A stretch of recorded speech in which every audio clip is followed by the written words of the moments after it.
أشرقت نفسي بنور من فؤادي حينما رددت يا رب العباد.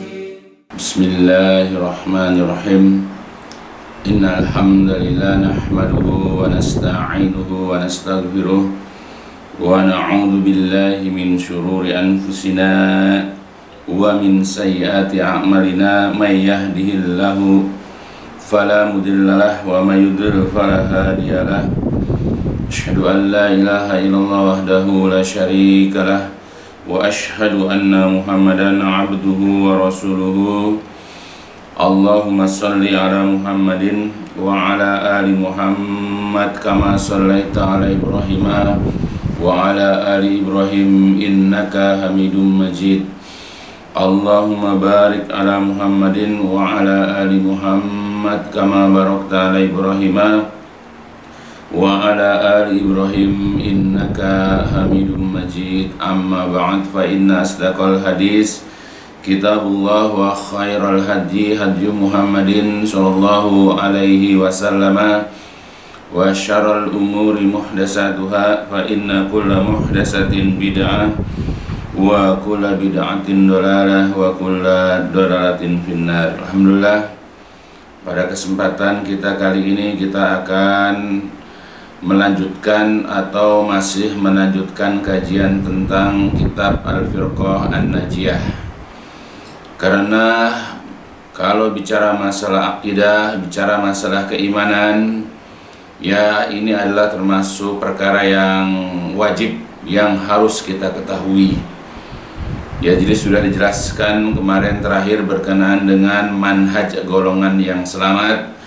Yang pertama adalah golongan selamat itu senantiasa bermulazamah, membiasakan diri, menetapkan diri untuk senantiasa bermanhaj kepada manhajnya Rasulullah SAW dan para sahabat, yaitu selalu bersandarkan, berlandaskan, berpondasikan kepada Al-Quran yang mulia dan juga hadis-hadis Nabi yang sahih sesuai dengan pemahaman kaum salafus saleh terdahulu. Kemudian yang kedua, ya dari manhaj ya Firqatun Najiyah atau golongan selamat, ia adalah jikalau terjadi perselisihan, perbedaan paham, ketidaksesuaian di dalam sesuatu ya yang memang bisa terjadi di antara kaum muslimin, perbedaan-perbedaan atau khilafiyah, maka Firqatun Najiyah selalu ia mengembalikan, merujuk apa yang diperselisihkan itu kepada Al-Quranul Karim dan juga kepada hadis-hadis yang sahih. Jadi tidak kepada pendapat-pendapat dirinya, pendapat guru-gurunya, pendapat golongan atau kelompoknya, tapi selalu terbuka ia untuk mengembalikan persoalan-persoalan yang diperselisihkan itu untuk kembali kepada Al-Quran dan As-Sunnah, ya, kepada Al-Quran dan hadis-hadis Nabi yang sahih. Itu ciri yang kedua dari manhaj golongan selamat. Nah, kita bisa introspeksi diri. Ya, kalau kita merasa sebagai ahlus sunnah wal jamaah, kita sebagai seorang muslim yang baik atau sebagai seorang mukmin, atau kita termasuk atau ingin termasuk dari Firqatun Najiyah. Nah, coba dari dua yang sudah dijelaskan, bagaimana ya diri kita, di mana posisi kita terhadap dua manhaj yang dijelaskan tersebut. Kemudian sekarang yang ketiga, bahwa Al-Firqatun Najiyah la tuqaddimu kalama ahadin ala kalamillahi wa rasulihi sallallahu alaihi wasallam.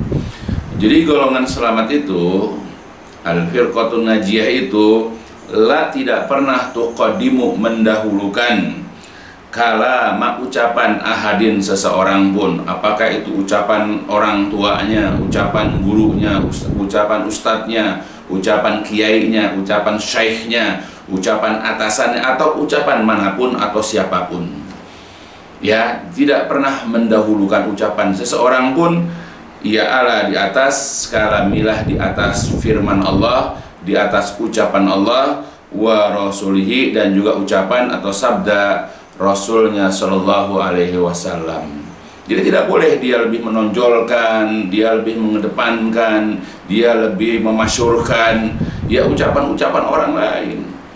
Jadi sebagai golongan selamat ketika mengajarkan perkara-perkara agama, yang selalu didahulukan adalah firman Allah dan sabda Rasulullah SAW. Tidak mengapa ya guru kita ucapannya tidak dikenal, ucapan kita itu ya adalah sesuatu yang tidak dikenal.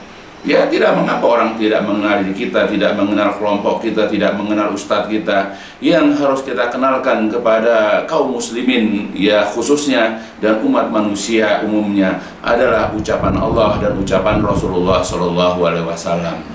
Ya karena pada dasarnya banyak di antara kaum muslimin ini ya sering mengutip, sering men-share atau memposting ucapan orang daripada ucapan Allah dan Rasul SAW. Sehingga orang ya lebih terpatri dalam otaknya, dalam akalnya itu ucapan manusia. Ya, kalau toh ucapan itu bersesuai dengan Al-Quran dan Sunnah mungkin tidak masalah. Tapi berapa banyak di antara ucapan-ucapan manusia itu yang bertentangan, yang berseberangan ya dengan Al-Quran dan Sunnah Nabi SAW. Berhati-hati ya, karena berarti kita ikut menyebarkan, berarti kita ikut menebarkan ucapan-ucapan yang membawa kepada keburukan-keburukan. Kemudian dalil yang bisa kita jadikan rujukan dalam hal ini adalah yaitu Al-Quran ya surat Al-Hujurat, karena mengamalkan ya bi qaulihi ta'ala, firman Allah Ta'ala, yaitu sebagaimana di dalam Al-Quran surat Al-Hujurat, yaitu surat ke-49 ayat pertama. A'udzu billahi minasyaitonir rajim. Ya ayyuhalladzina amanu la tuqaddimu baina yadayillahi wa rasulih wattaqullaha innallaha sami'un alim. Ya ayyuhalladzina amanu, wahai orang-orang yang beriman. Jadi khitabnya, sasaran ya yang hendak disampaikan itu adalah orang-orang yang beriman. Jadi kalau kita ingin menempatkan diri kita sebagai seorang mukmin, perhatikan ayat ini. Tapi kalau kita memang tidak beriman, ya terserah.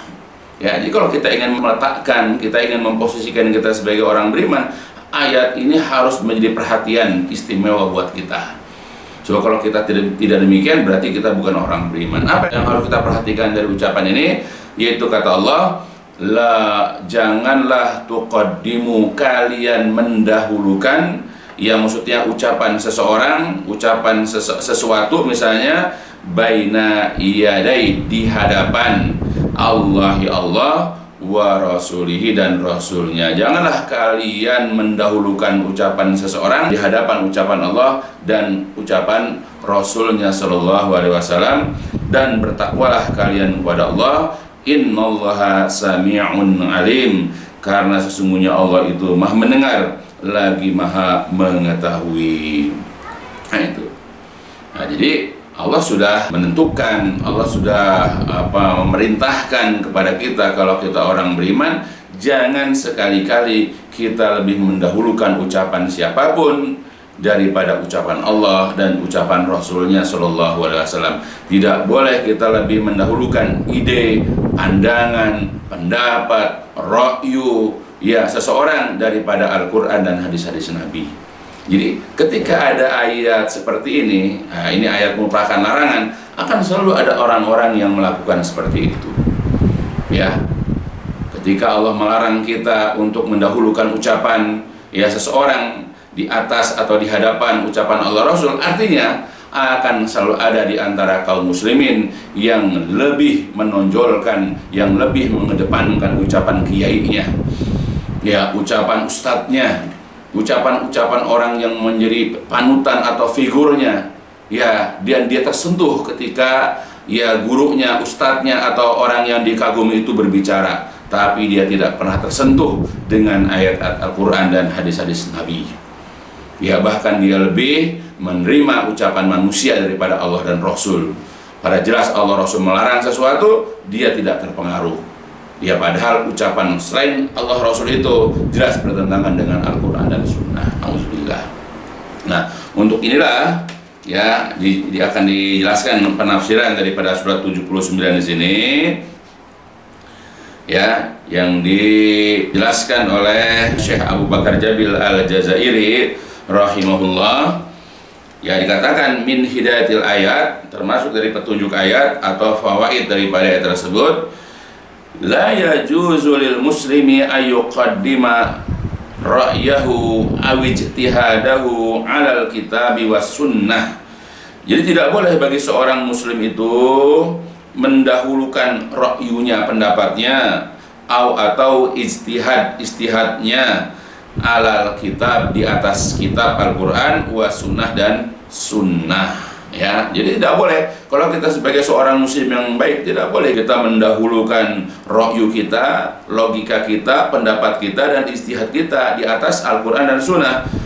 Fala ra'ya wala ijtihada illa inda adami wujudi nasin min kitabin aw sunnah. Maka tidak ada ra'yu, tidak ada istihad, kecuali ketika tidak terdapat nas dari Al-Quran atau sunnah. Wa alaihi, dan wajib baginya, idza ijtahada, apabila dia beristihad, ayyakuna adalah majtahada fihi, apa-apa yang diistihadkan itu aqrab, lebih dekat, ila muradi, kepada keinginan Allah wa rasulihi, dan rasulnya. Yaitu maksudnya al-saqa, lebih lekat, ya, bisyar'i, dengan syariat. Wa in zahara lahu, maka ketika jelas baginya ba'dal istihad, sesudah beristihad, nas min kitabin aw sunnah, yaitu nas dari Al-Quran dan sunnah atau sunnah, ada, dia harus kembali kepada Alkitab was sunnah dan sunnah, wa taraka, dan meninggalkan ra'yahu aw ijtihadahu, yaitu dia meninggalkan ra'yu atau pendapatnya atau ijtihadnya, fauron, secara langsung atau segera, wa bila taradud, tanpa keraguan, ya. Jadi tidak boleh kita ketika kita mengeluarkan pendapat atau kita berijtihad, lalu ra'yu ijtihad kita itu lebih didahulukan daripada Al-Quran dan sunnah. Karena pada dasar ra'yu, ya, pendapat ataupun yang namanya ijtihad, itu tidak boleh kita keluarkan kecuali kalau kita belum menemukan penjelasan dalam Al-Quran dan hadis-hadis Nabi. Dan kita juga dibolehkan ijtihad selama ijtihad itu, tapi ini bagi orang yang sudah sampai kepada tingkat yang memang dibolehkan ijtihad. Ya, kalau orang-orang seperti kita, thalibul ilmi, ya nggak perlu lah begitu. Apalagi orang-orang awam yang nggak ngerti bahasa Arab, tidak mengerti ilmu Al-Quran, tidak mengerti ilmu hadis, tidak mengerti ilmu fikih, haram bagi dia untuk memudah-mudahkan dalam berijtihad. Ijtihad, orang yang berijtihad itu harus orang yang memiliki pengetahuan tentang masalah itu. Jadi kalau ada kata orang juga berijtihad, berijtihadlah kepada yang lebih mendekati kepada keinginan Allah dan keinginan Rasulnya. Apa minimal lebih lekat, ya, lebih dekat kepada syariat. Tetapi ketika kemudian jelas bagi dia, ternyata ada nas di dalam Al-Quran yang dia belum pahami misalnya, lalu dia jadi paham, atau ada nas di dalam hadis yang belum sampai ke dia, lalu sampai kepada dia, maka dia harus kembali, dia harus merujuk, ya, kepada Al-Quran dan Sunnah, dan dia wajib meninggalkan ra'yunya dan istihadnya, ya, secara langsung atau segera tanpa keraguan. Nah itu, dari kita gimana masyarakat kita seperti itu, ya, karena ketika berpendapat, berpandangan tentang sesuatu lalu tertutup dari masukan, dari input orang lain, padahal jelas orang lain menyampaikan berdasarkan kepada dalil. Jadi kalau sudah dimasukkan suatu pemahaman, ya, dari kelompoknya atau dari ustadznya, langsung dikunci mati, seakan-akan di luar kalangan dia adalah salah, adalah sesat, sehingga tidak menerima input atau masukan dari orang lain, maka tersesatlah dia selamanya karena disesatkan oleh orang-orang yang menyesatkan. Ya, jadi harus terbuka selama itu berdasarkan kepada Al-Quran Sunnah. Jadi orang yang beristihad saja, kalau seandainya dia baru mencumpai dalil yang dia baru tahu, dia harus merujuk. Ya, sebagaimana nanti akan dijelaskan bagaimana para imam yang 4 itu nanti menjelaskan perkara ini, insyaallah. Itu penjelasan dari Syekh Abu Bakar Jabil Al-Jazairi. Adapun makna la tuqadimu baina yadayillah wa rasulihi, jangan kalian mendahulukan, ya, seseorang di hadapan Allah dan Rasulnya, kaulan, yaitu maksudnya ucapan, atau wala, dan tidak pula amalan-amalan. Ya, jadi bukan hanya ucapan, amalan. Jangan kita berpatokan itu tak Ustadz begitu, melakukan ini dan seterusnya. Wala ro'yan, ro'yu atau logika, wala fikran, tidak juga pemikiran.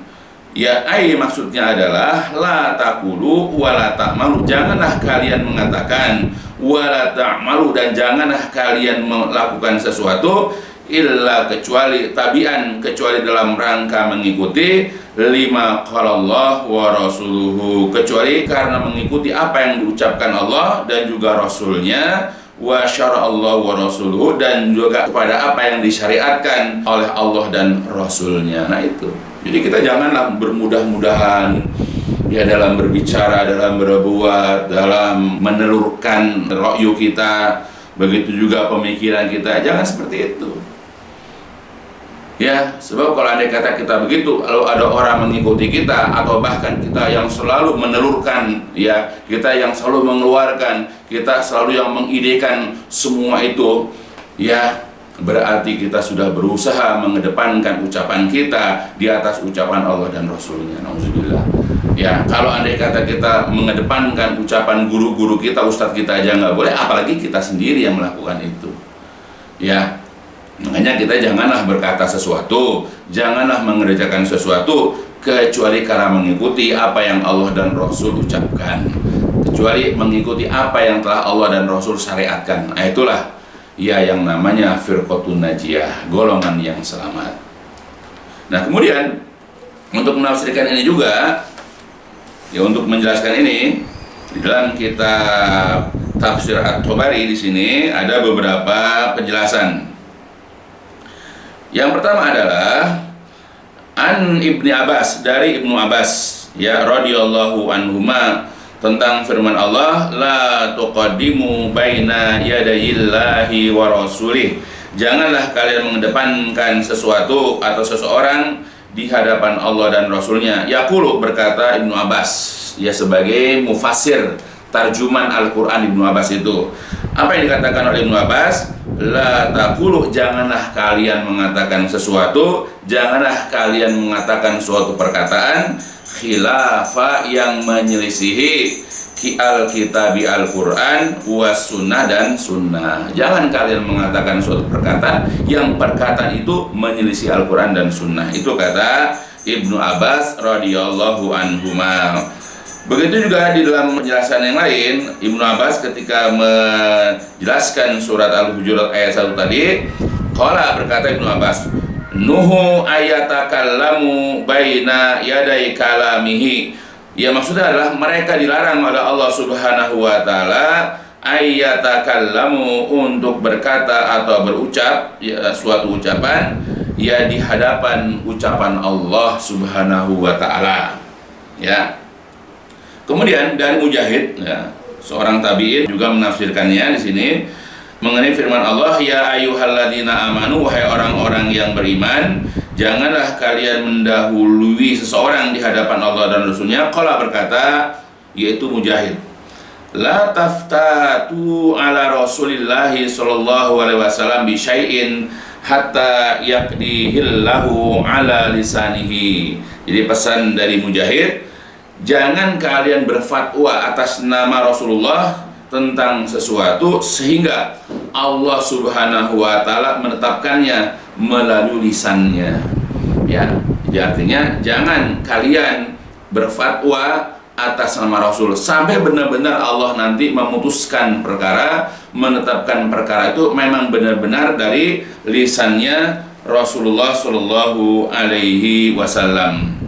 Jadi itulah beberapa contoh penafsiran dari sahabat Ibnu Abbas, begitu juga dari seorang tabi'in yang bernama Mujahid, ya. Mudah-mudahan dengan apa yang barusan dibacakan itu bisa mendatangkan faidah, ya, buat kita, supaya kita berhati-hati, ya, dalam menonjolkan ucapan perkataan seseorang dibandingkan, ya, firman Allah dan sabda Rasulullah SAW. Sedangkan, ya, Al-Hafidz Ibnu Katsir rahimahullah berkata mengenai tafsir, ya, surat Al-Hujurat tadi, hadihi adabun adaballahu biha ibadahul mu'minin, Jadi ini adalah beberapa adab yang Allah telah mengajarkan adab-adab ini kepada hamba-hambanya yang beriman.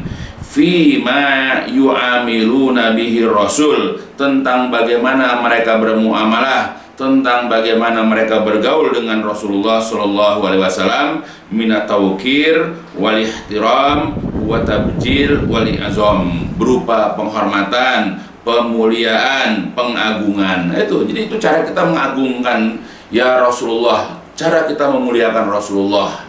Ini adalah adab. Jadi kalau kita sekarang lebih mendahulukan orang ya daripada Allah Rasul, berarti kita tidak memiliki adab. Ya, seorang ayah saja tidak mau dirinya itu direndahkan dengan cara apa? Anak lebih mendahulukan orang lain daripada dirinya. Seorang anak saja tidak mau direndahkan oleh orang tuanya.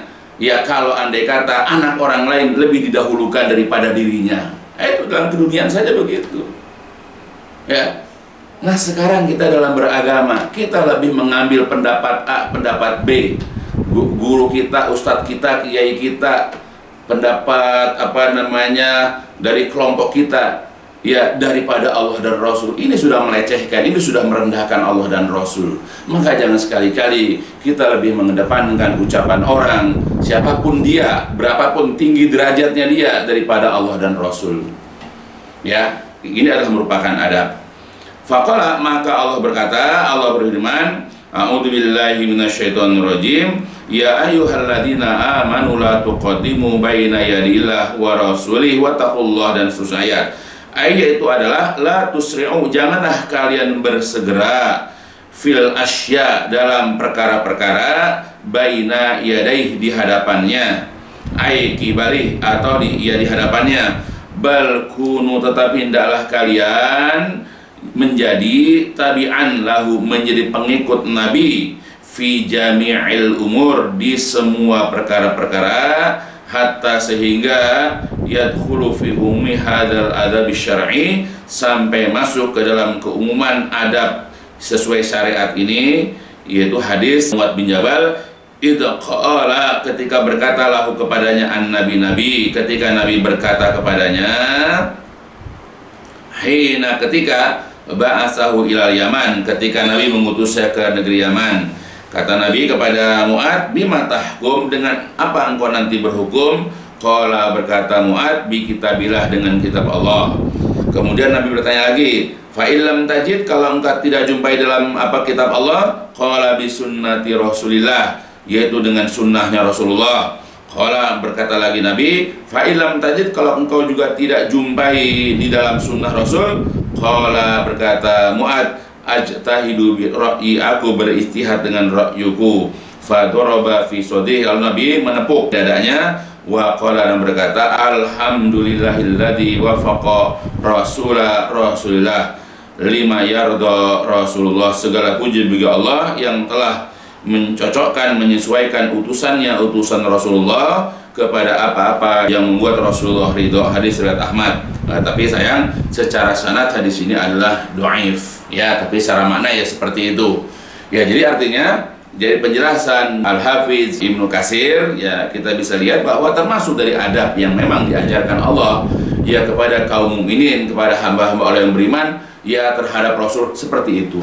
Cara memuliakan, cara mengagungkan, cara menghormati Rasul adalah jangan mendahulukan ucapan siapapun, berapapun tingginya kemuliaan dia, sehebat apapun kedudukannya di mata masyarakat, jangan kita depankan ucapan dia di hadapan ucapan Allah dan juga Rasulnya Sallallahu Alaihi Wasallam. Ya, mudah-mudahan lah ini menjadi pengetahuan yang penting buat kita, bagaimana cara beradab yang baik kepada Rasulullah, dan bagaimana caranya ketika kita memperkenalkan agama Allah, kita memperkenalkan hukum-hukum Allah, kita memperkenalkan syariat-syariat Allah Subhanahu wa taala. Jangan sekali-kali kita lebih mempopulerkan ucapan orang daripada ucapan Allah dan Rasul.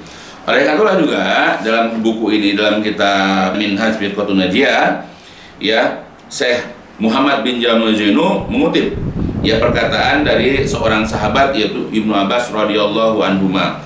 Wa qala Ibnu Abbas, berkata Ibnu Abbas radhiyallahu anhuma, arahum sayahlikun, aqulu qala Nabi sallallahu alaihi wasallam wa yaquluna qala Abu Bakrin wa Umar, rawahu Ahmad wa Ibnu Abdul Bar.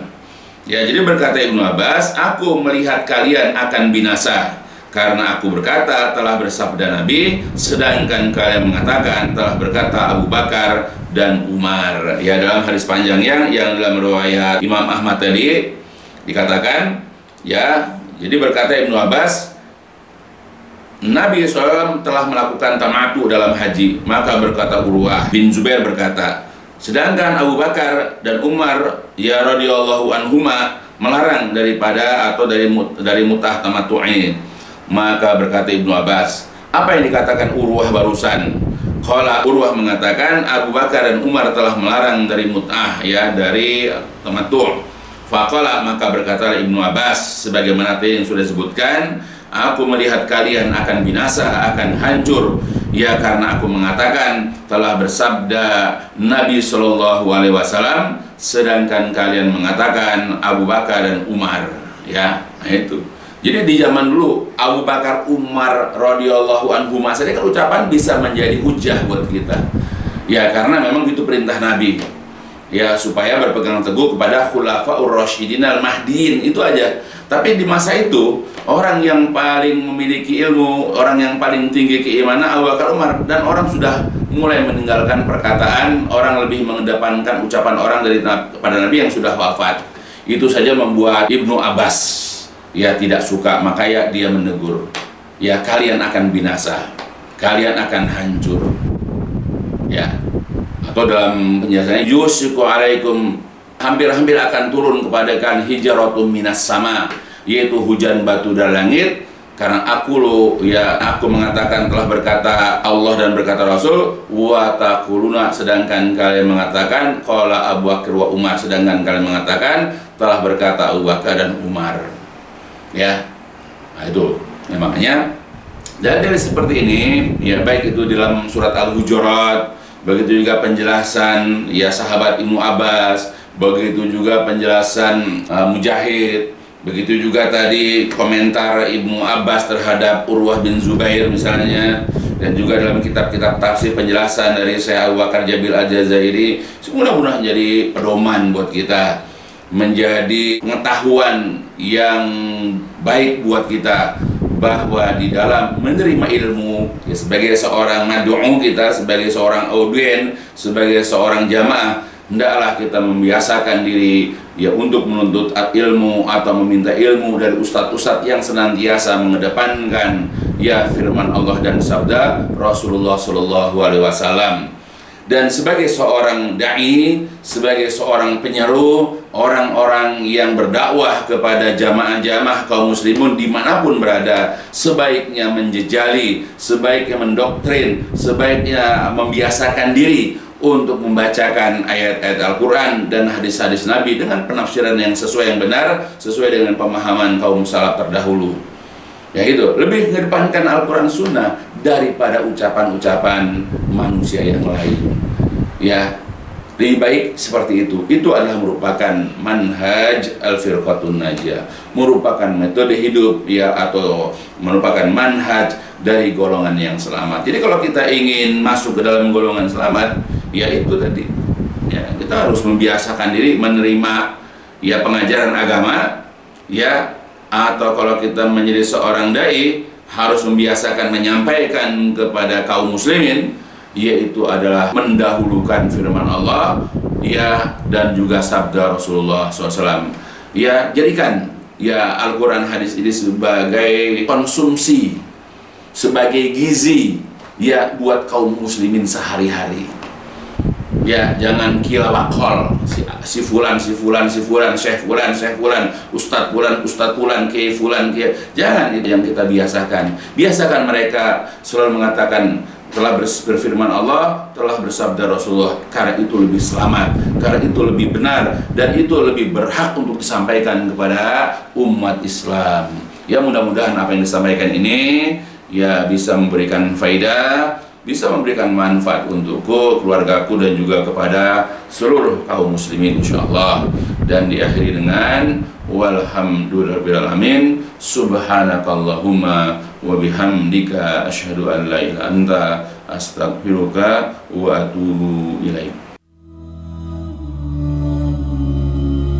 لسوف أعود يا أمي أقبل رأسك